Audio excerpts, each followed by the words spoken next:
Bonjour mesdames, bienvenue aux méditations quotidiennes au féminin. Aujourd'hui, or ou épine.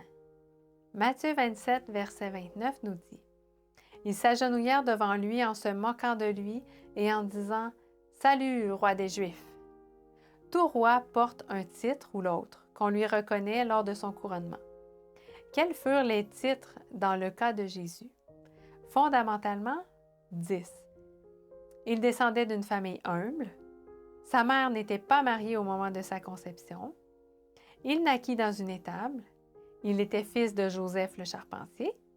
Il vivait à Nazareth. Il fréquentait des pêcheurs. Ses disciples étaient de rudes pêcheurs. Il se fit proclamer roi. Il enseignait l'amour du prochain. Il disait être le Fils de Dieu. Pourquoi Jésus porta-t-il une couronne d'épines?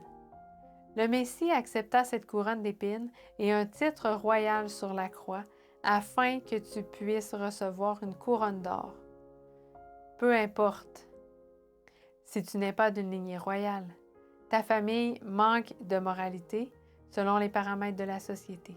Tu n'as pas d'argent, ta profession est humble, tu habites un quartier pauvre, tu es pécheresse, tes amis n'appartiennent pas à la bonne société, tu te sens étrangère sur cette terre, on te regarde de travers parce que tu aimes tes ennemis, ta famille te rejette parce que tu as Dieu pour père. Un jour, les mots « Sauve-toi toi-même, roi des Juifs » par lesquels la foule se railla de lui seront réalité.